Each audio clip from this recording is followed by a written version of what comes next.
Hello friends, आप देख रहे हैं मेरा यूट्यूब चैनल इजी लर्नर्स। आज की इस वीडियो में हम न्यूमेरिकल्स को सॉल्व करने जा रहे हैं। न्यू केमिस्ट्री की जो बुक आई है उसके न्यूमेरिकल्स हम सॉल्व करेंगे चैप्टर 1 के। क्योंकि मैंने इसका पीडीएफ भी जो है ना आप लोगों के साथ शेयर किया था, तो इतने ज़्यादा व्यूज़ आ रहे थे, मैंने सोचा कि शायद आपको वीडियो अच्छी लगी है तो मैं क्यों ना इसके न्यूमेरिकल्स भी बनाऊँ। और अगर आपको बाकी सॉल्यूशंस चाहिए तो मुझे ज़रूर कमेंट करके बताइएगा, ताकि मुझे पता चले कि आपको किस चीज़ के, किस चैप्टर के या किस टॉपिक के जो है ना नोट्स चाहिए हों या न्यूमेरिकल्स हों या ऑब्जेक्टिव्स हों। जो भी सॉल्यूशन आपको चाहिए तो मुझे कमेंट करके बताएं, ताकि मैं वो आपके साथ शेयर कर सकूं। तो चलिए केमिस्ट्री के न्यूमेरिकल्स देखते हैं है कौन से। चैप्टर 1 के न्यूमेरिकल्स आते हैं हमारे पास ये। इसमें न्यूमेरिकल क्वेश्चंस जो है ना उसका अलग पोर्शन बनाया हुआ है, जिसमें 6 क्वेश्चंस हैं और उनके भी फर्दर पार्ट्स हैं। और एक शॉर्ट क्वेश्चन में मुझे ये लगा कि मैं जो है ना आपको ये भी करवा दूं इसके साथ ही, तो मैंने ये भी इसमें ऐड कर दिए हैं इसी वीडियो में। तो एक ये है क्वेश्चन हमारे पास साइंटिफिक नोटेशन वाला, और एक को हमें जो है ना एक्सपोनेंशियल फॉर्म में कन्वर्ट करना है, एक को सिंपल नंबर्स में कन्वर्ट करना है, और दूसरे ये हैं न्यूमेरिकल्स। तो चलिए वीडियो को स्टार्ट करते हैं, देखते हैं कौन से न्यूमेरिकल्स हैं। सबसे पहला क्वेश्चन है हमारे पास, express the following numbers in notational scientific exponential notation. सही, यानी साइंटिफिक नोटेशन, एक्सपोनेंशियल नोटेशन हो या साइंटिफिक नोटेशन, क्योंकि हम इसमें एक्सपोनेंट लगा के और फिर जो है ना उसकी पावर बेस लिखते हैं। यानी 10 जो है वो हमारे पास बेस होती है, और जो उसके ऊपर वैल्यू लिखते हैं ना 23, 6 या जो भी, तो वो पावर हमारे पास होती है एक्सपोनेंट। सही, अब हम देखते हैं नंबर्स कौन से हैं। 3 एक है हमारे पास, क्वेश्चन नंबर 1 है 3652।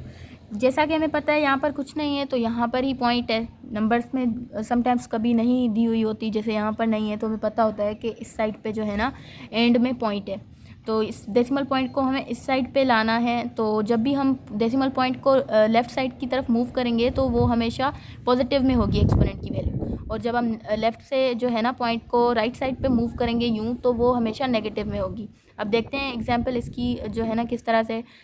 यहाँ पर थी पॉइंट ना 1 2 3 टाइम्स हमने इसको लेफ़्ट साइड की तरफ मूव किया, तो हम जो है ना एक्सपोनेंट की पावर 3 लगाएंगे, और उसके साथ साथ हम जो पावर की नेगेटिव हो या पॉजिटिव वो इस तरह से देखेंगे कि अगर हम डेसिमल पॉइंट को लेफ़्ट साइड पर मूव करवा रहे हैं तो नेगेटिव तो पॉजिटिव होगी, और अगर जो डेसिमल पॉइंट है उसको हम राइट साइड पे मूव करवा रहे हैं तो फिर हमारे पास जो डेसिमल एक्सपोनेंट की वैल्यू है वो नेगेटिव होगी।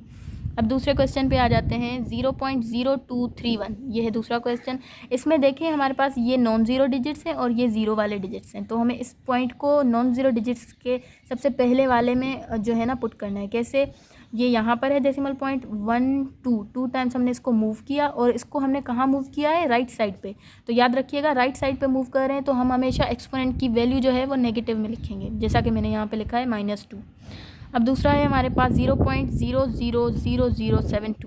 ये 4 ज़ीरो हैं और 7 और 2 के बीच में मुझे डेसिमल पॉइंट को लाना है, तो यानी मैं 5 टाइम्स इसको राइट साइड पे मूव करूँगी। राइट साइड पे 5 टाइम मूव किया, तो 5 टाइम मूव करने, क्योंकि मैंने राइट साइड पे मूव किया है तो मैं इसकी जो एक्सपोनेंशियल वैल्यू है उसको नेगेटिव में लिखूँगी।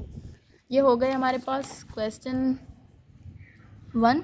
क्वेश्चन 2 पे आ जाते हैं। क्वेश्चन 2 क्या है हमारे पास, express the following numbers in simple numbers. हमें ये साइंटिफिक नोटेशन में दिए गए हैं, यानी एक्सपोनेंशियल नोटेशन में, इनको हमें कन्वर्ट करना है सिंपल नंबर्स में। कैसे करेंगे, अब ये जैसे -3 है ना, तो हमें यहाँ पर ये वैल्यू दी गई है और एक्सपोनेंट की जो वैल्यू है ना वो -3 है, तो हमें अंदाज़ा लगा लेना है माइनस से कि ये जो पॉइंट है ना वो इस तरफ मूव करेगा। जैसे हम उसको कन्वर्ट कर रहे थे माइनस, तो ज़ीरो जो पॉइंट जहाँ पर ज़ीरो वाली वैल्यू थी हम इसको इधर लेके आ रहे थे ताकि हमारे पास साइंटिफिक नोटेशन में कन्वर्ट हो। अब अगर हमारे पास साइंटिफिक नोटेशन में है तो इस वाली पॉइंट को हम वापस, जितने नंबर दिए गए हैं 3 है 4 है, तो हम 4 टाइम्स या 3 टाइम्स उसको वापस उधर मूव करेंगे और उतने जो है ना ज़ीरो लगाएंगे।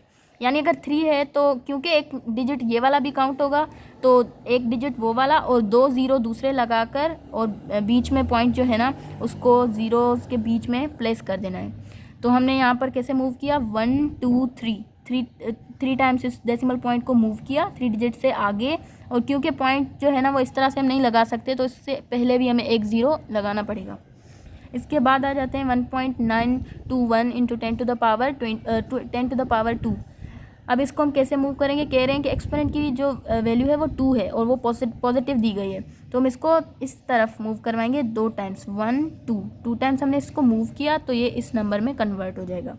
सही। अब तीसरा पार्ट है हमारे पास 1.02 इंटू 10⁵, ये भी पॉजिटिव है। इसका मतलब है कि इसको हमने 5 टाइम्स इधर मूव करना है। हमने 5 दफ़ा ना इसको इधर मूव कर दिया, 1 2 3 4 5 यहाँ पर मूव कर दिया, क्योंकि हम बाद में तो इसको ज़ीरो नहीं लगा सकते ना, लगाएं या ना लगाएं इसका तो कोई मसला नहीं है। पहले अगर हम यहाँ पर ज़ीरो ना लगाएं तो फिर मसला होता है कि समझने में जो है ना वो मुश्किल होगी कि ये किस तरह से नंबर लिखा हुआ है। तो यहाँ पर आ गई पॉइंट। ये उसी तरह है जैसे हमारे पास ये था ना, यहाँ पर पॉइंट नहीं थी, हमें पता था कि पॉइंट है, और यहाँ पर हमने इसको मूव कर दिया, और जो है ना हम इस पॉइंट को लिखें या ना लिखें इससे मैटर नहीं कोई। सही। अब देखते हैं हमारे पास दूसरा क्वेश्चन कौन सा आ जाता है। दूसरा क्वेश्चन है हमारे पास ये वाला है, तीसरा है, हाँ तीसरा, सही। तीसरा क्वेश्चन है हमारे पास, calculate the number of moles and molecules in 3.8 grams of carbon disulphide. Carbon disulphide के जो ना हमें नंबर ऑफ मोल्स भी कैलकुलेट करने हैं और नंबर ऑफ मॉलिक्यूल्स भी कैलकुलेट करने हैं। यानी ये जो क्वेश्चन है ना, इसमें हमें 2 चीज़ें मालूम करनी है। तो चलिए पहले नंबर ऑफ मोल्स का कैलकुलेट कर लेते हैं किस तरह से करने हैं। हमें डेटा जो है ना सबसे पहले डेटा की हेडिंग लगाएंगे, और मास जो हमें गिवन है 38 ग्राम्स, हाँ 38 ग्राम से, सॉरी 38 ग्राम मास हमें गिवन है। मोलर मास जो है ना वो हम फाइंड आउट करेंगे। कैसे फाइंड आउट करते हैं, कार्बन का जो है ना एटॉमिक मास वो होता है 14 और सल्फ़र का होता है 32। तो 32 को मल्टीप्लाई करवाएंगे 2 के साथ, और उस जो वैल्यू आएगी ना उसको फिर हम प्लस करवाएंगे 14 से। यानी इसका जो वैल्यू होगी ना और इसकी जो वैल्यू, इन दोनों को प्लस करवा देंगे ना, तो हमारे पास 76 ग्राम पर मोल आ जाएगा। ग्राम पर मोल इसका यूनिट है मोलर मास का, और ये हमारे पास वैल्यू आ गई। फाइंड क्या करना है, number of moles find out करने हैं। तो हमने सॉल्यूशन की हेडिंग लगा दी।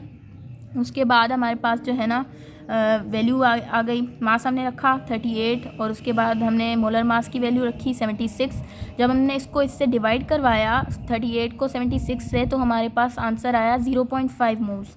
तो जो कि इक्वल है, बुक में हमारे पास ये वाला आंसर लिखा हुआ है 0.499, क्योंकि ये राउंड ऑफ होके ना 0.5 के इक्वल हो जाता है। तो हम ऐसा नहीं कह सकते कि हाँ ये गलत है, नहीं, ये 0.499 समथिंग है और ये 0.5 है, तो ये दोनों इक्वल है, आप इसमें कंफ्यूज मत होइएगा।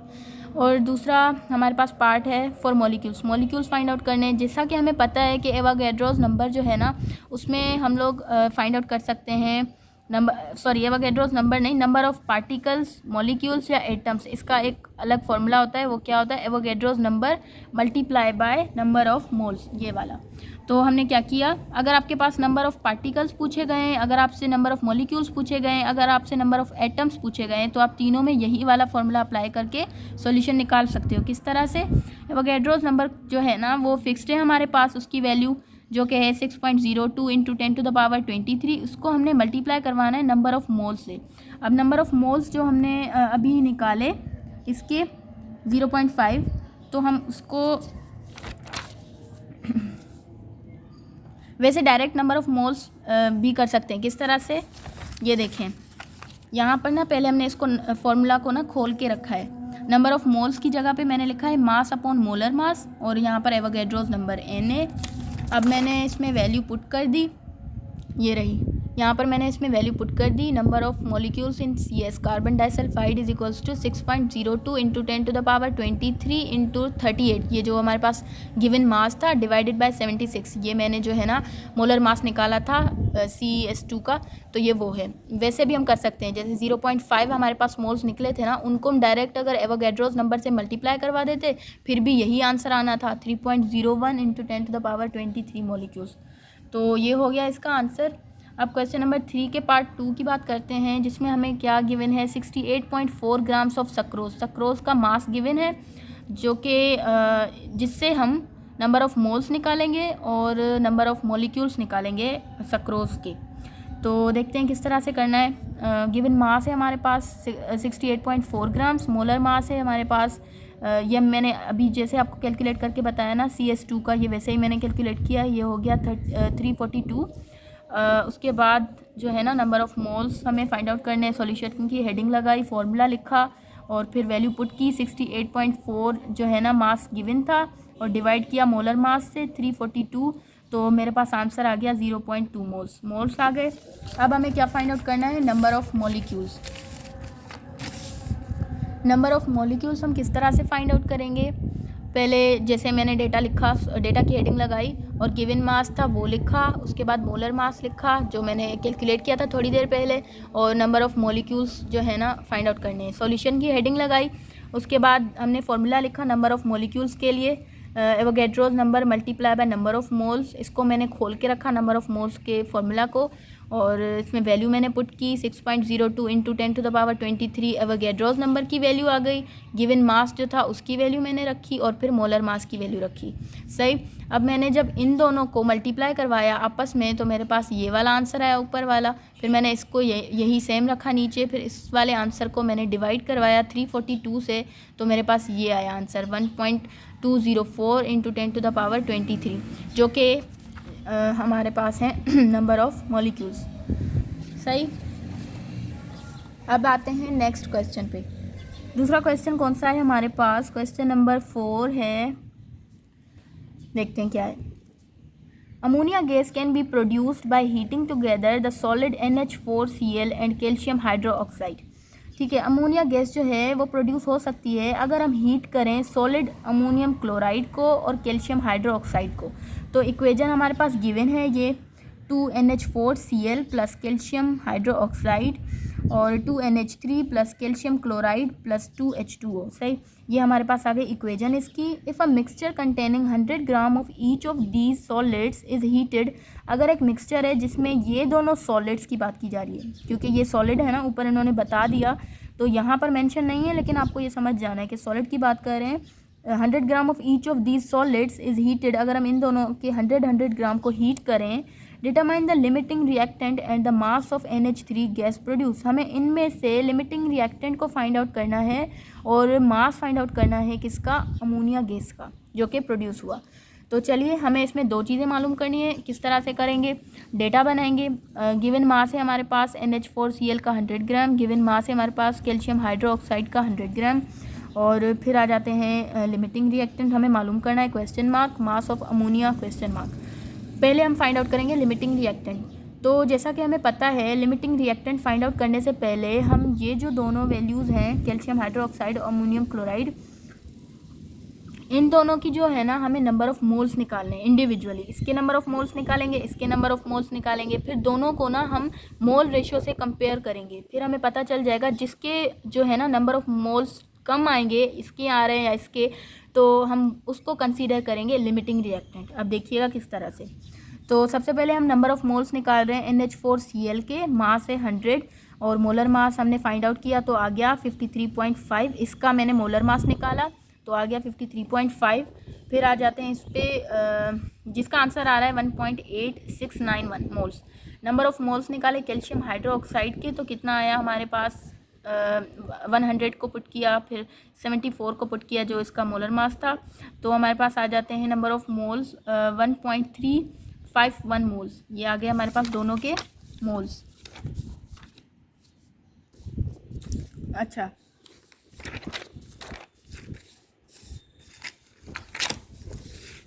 मोल्स के बाद हम इनको कंपेयर करेंगे मोल रेशियो से। किस तरह से कंपेयर करेंगे कि 2 मोल्स ऑफ NH4Cl जो है वो इक्वल है 2 moles of ammonium nitrate, ammonium nitrate नहीं सॉरी नाइट्रोजन, इसको हम बोलेंगे अमोनियम ऑक्साइड, या हाँ चलें जो भी, NH3 कह देते हैं। 2 moles of NH4 chloride reacts with 2 moles of NH3।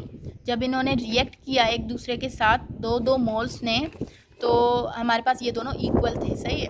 अब जो हमने मोल्स निकाले थे इसके NH4Cl के, जो जिसका आंसर था 1.8691 मोल्स ऑफ NH4Cl, अगर इतने मोल्स हैं 1.8 जो है ना 8691 मोल्स ऑफ NH4, तो कितने हमारे पास नंबर ऑफ़ मोल्स होंगे NH3 के? ये है यूनिटरी मेथड जो हमने पहले भी जैसे आपने अगर पढ़ा हो तो उनमें भी करेंगे केमिस्ट्री के न्यूमेरिकल्स में। तो मुझे पता है शायद आप में से कुछ बच्चों को ये मुश्किल लग रहा हो, लेकिन ये इजी है बहुत। तो ये वाले 2 मोल्स को हमने यहाँ रखा, ये वाले 2 मोल्स को हमने यहाँ पे रखा, और ये जो वैल्यू थी ना इसको हमने मल्टीप्लाई में यहाँ पे रख दिया। 2 से 2 कैंसिल हो गया तो ये सेम वैल्यू आ गई यहाँ पर। इसका मतलब है कि 1.869 मोल्स ऑफ NH4Cl इक्वल है 1.8691 मोल्स ऑफ NH3। सही, ये एक हमारे पास आ गया। मैंने आपको बताया था ना हम कंपेयर करेंगे कि कितने नंबर ऑफ़ मोल्स हमारे पास दोनों के, इसके भी कंपेयर करेंगे और जो कैल्शियम हाइड्रोक्साइड है इसके भी कंपेयर करेंगे। तो यहाँ पर आ जाते हैं हम। 1 mole of calcium hydroxide equal है 2 मोल्स ऑफ अमोनिया। और अगर हमारे पास कैल्शियम हाइड्रोक्साइड के 1.35 मोल्स हों तो कितने हमारे पास मोल्स होंगे अमोनिया के। किस तरह से, ये भी वही यूनिटरी मेथड है। हमने 1 रख, ये वाला 2 जो है यहाँ पर रखा और ये वाला 1 जो है इसके नीचे रखा। तो एक मिनट, हाँ अब सही। तो 1.35 जो है ना, इसको हमने, ये वाला 1.351 इसको हमने यहाँ पे रखा। सही, जब हमने इसको इससे मल्टीप्लाई करवाया तो हमारे पास आंसर आया 2.702 मोल्स ऑफ अमोनिया। सही है। अब हमने इसको और इस वाले जो है ना आंसर को मैच करना है कि किस में अमोनिया के कम मोल्स प्रोड्यूस हो रहे हैं। इसमें अमोनिया के कम मोल्स प्रोड्यूस हो रहे हैं या इस वाले में अमोनिया के कम मोल्स प्रोड्यूस हो रहे हैं। ऑब्वियसली इसमें कम हो रहे हैं। यहाँ पर 1.86 है, यहाँ पर 2.7 है। तो इसका मतलब ये है जिसके कम मोल्स आएंगे ना दोनों में से, तो वो हमारे पास आएगा लिमिटिंग रिएक्टेंट। इसका मतलब है कि ये जो है ना NH4Cl, इसने अमोनिया के कम मोल्स प्रोड्यूस किए हैं रिएक्शन में। तो इसका मतलब है ये वाला जो है ना हमारे पास सब्सटेंस, ये लिमिटिंग रिएक्टेंट है। यहाँ पर मैंने लिखा है the limiting reactant is NH4Cl because it produced least number of moles of NH3। अब आते हैं मास पे कि हमें, क्योंकि दूसरा पार्ट था इसका मास फाइंड आउट करना था। मास किस तरह से करेंगे हम, जैसा कि हम नंबर ऑफ़ मोल्स का फॉर्मूला लगाते हैं अमोनिया के लिए, मैंने नंबर ऑफ़ मोल्स का फॉर्मूला लगाया। गिवन मास जो था, गिवन मास हमें फाइंड आउट करना था। वैसे हम गिवन मास गिवन होता है तो वही लिखते हैं। मास यहाँ पर हमें फाइंड आउट करना था। मोलर मास जो है ना वो इसका मैंने निकाला अमोनिया का। नाइट्रोजन का एटॉमिक मास होता है 14, 3 उसके साथ प्लस कर दिए तो 17 हो गया। 17 को जब मैं यहाँ पर लेकर जाऊँगी तो ये मल्टीप्लाई में आ जाएगा क्योंकि ये डिवाइड हो रहा है। तो ये वाली वैल्यू कहाँ से है, ये जो लीस्ट नंबर थे ना लिमिटिंग रिएक्टेंट वाले नंबर, वो मैंने यहाँ पर रखे नंबर ऑफ़ मोल्स। इसको जब मैंने इसके साथ मल्टीप्लाई करवाया तो मेरे पास मास आ गया जो कि इक्वल है 31.77 ग्राम्स की। सही है। अब हम दूसरे क्वेश्चन पे आते हैं। Question number 5। क्वेश्चन नंबर 5 में हमसे क्या पूछा गया देखते हैं। Aluminium chloride is used in manufacturing of rubber. Aluminium chloride जो है वो यूज़ की जाती है मैन्युफैक्चरिंग, रबर की मैन्युफैक्चरिंग में। ठीक है। It is produced by allowing aluminium to react with chlorine gas at 650 degree Celsius, जो कि प्रोड्यूस होती है अगर हम एल्यूमिनियम को रिएक्ट करवाएं क्लोरीन गैस से कितने टेम्परेचर पर, 650 डिग्री सेल्सियस पर। सही। इसके बाद हमारे पास इक्वेशन दी गई है 2 aluminium plus 3 chlorine is equals to 2 aluminium chloride. सही है।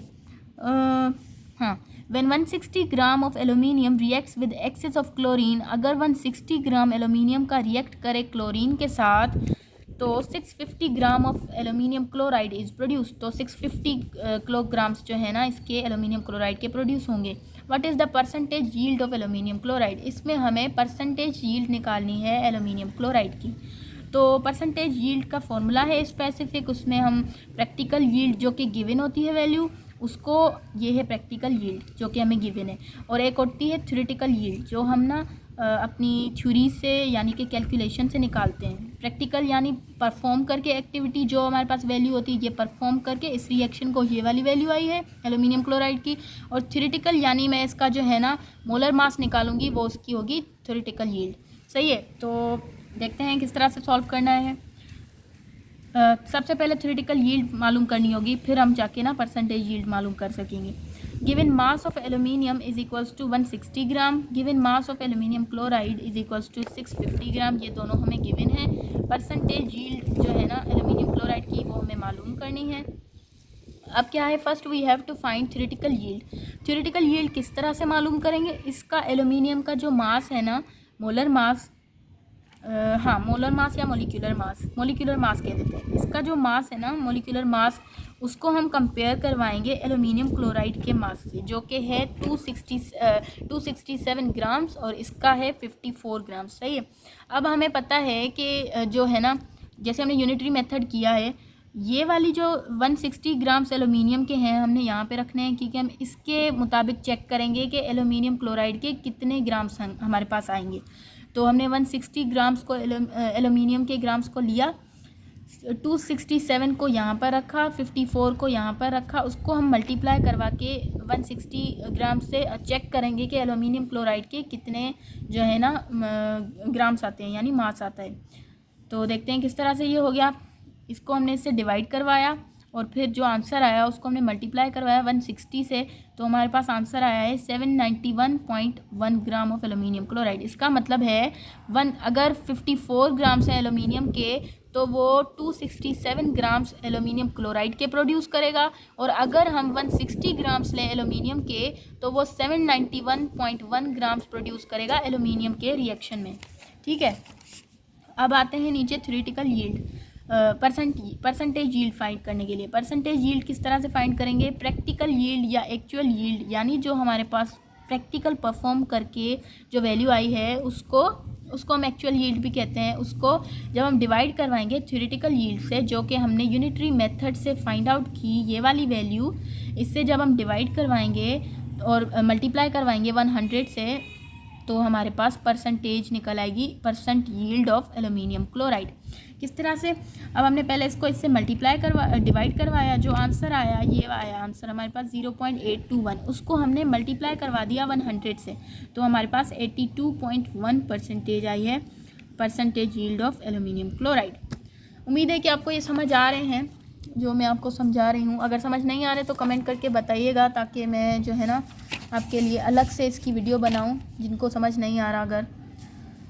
सही, अब आगे चलते हैं। दूसरा क्वेश्चन है हमारे पास, क्वेश्चन नंबर 6।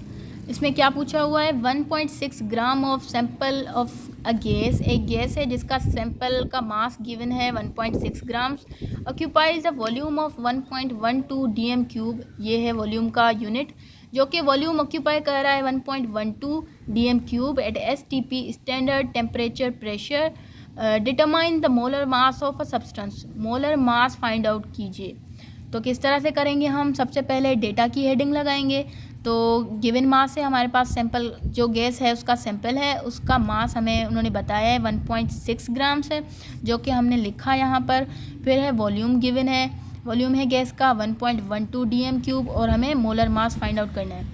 किस तरह से करेंगे हम? सॉल्यूशन की हेडिंग लगाएंगे, volume of gas at STP, इसका एक फॉर्मूला है, नंबर ऑफ मोल्स को मल्टीप्लाई करवाएंगे मोलर वॉल्यूम से। मोलर वॉल्यूम की वैल्यू हमारे पास फिक्स्ड होती है, और इसको हमने पुट किया यहाँ पर।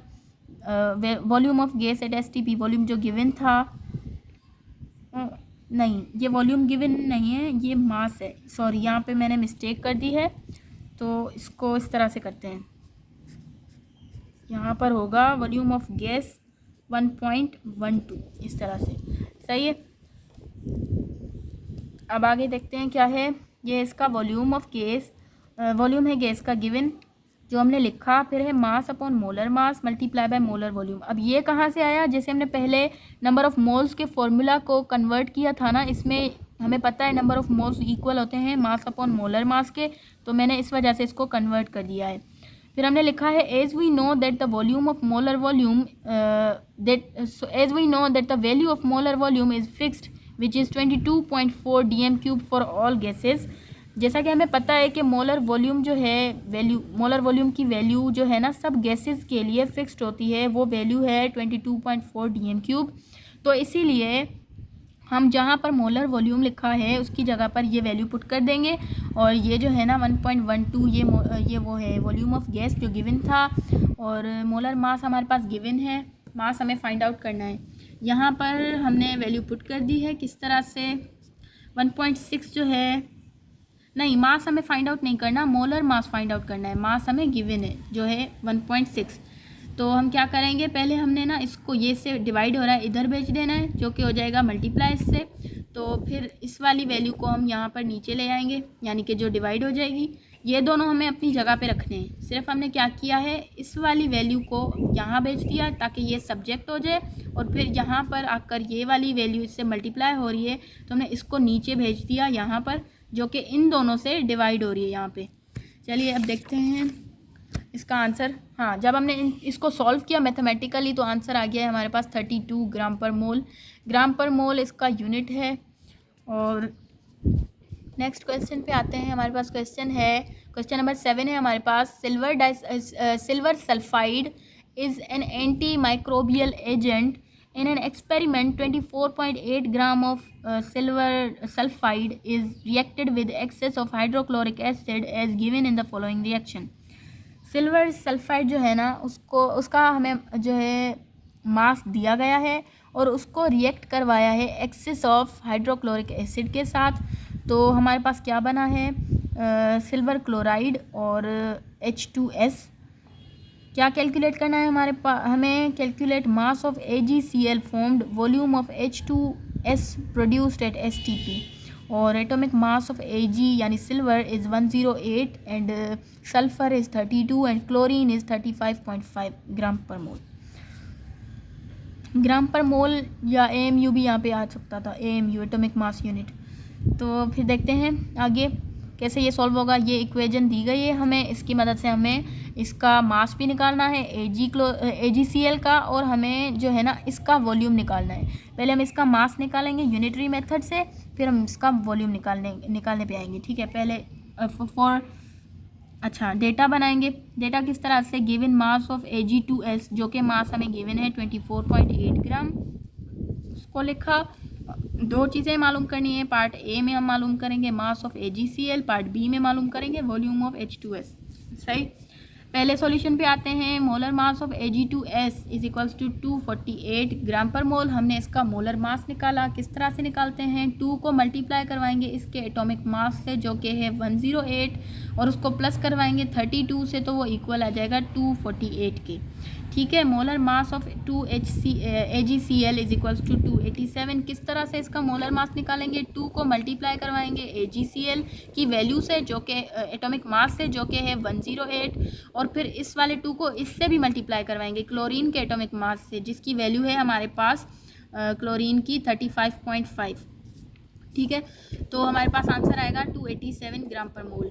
अब हम क्या करेंगे, यूनिटरी मेथड से हम मालूम करेंगे कि ये वाला जो है ना सब्सटेंस हमारे पास Ag2S, अगर इसका जो मास है 248 है, जो हमने अभी इसका मोलर मास निकाला तो हमें पता चला 248 अगर ग्राम्स जो है ना वो यूज़ हो रहे हैं क्लोरीन के साथ, तो हमारे पास कितने 287 ग्राम्स प्रोड्यूस हो रहे हैं AgCl के। 248 grams of Ag2S is equals to 287 grams of AgCl। अगर हमारे पास 24.8 ग्राम हो Ag2S के, तो कितने हमारे पास Ag क्लोराइड प्रोड्यूस होंगे, ये हम यूनिटरी मेथड से हम फाइंड आउट करते हैं। जैसे मैंने आपको पहले बताया, इस वाली वैल्यू को यहाँ पर रखेंगे, इस वाली वैल्यू को यहाँ पर रखेंगे, ये वाली जो वैल्यू है ना इसको मल्टीप्लाई में लाएंगे। इसको इससे पहले डिवाइड करें या इसको इससे मल्टीप्लाई करें फिर इसको डिवाइड करें तो भी आंसर सही आएगा, या आप इसको पहले इससे डिवाइड करके जो वैल्यू आए उस वैल्यू को मल्टीप्लाई करवाएं 24.8 ग्राम से, तो भी आंसर सही आएगा, जो कि है 28.7 ग्राम ऑफ AgCl। ये आ गया इसके। अगर 24.8 ग्राम हो Ag2S के, तो हमारे पास 28.7 ग्राम्स ऑफ AgCl प्रोड्यूस होंगे। अब दूसरे पार्ट पे आते हैं, पार्ट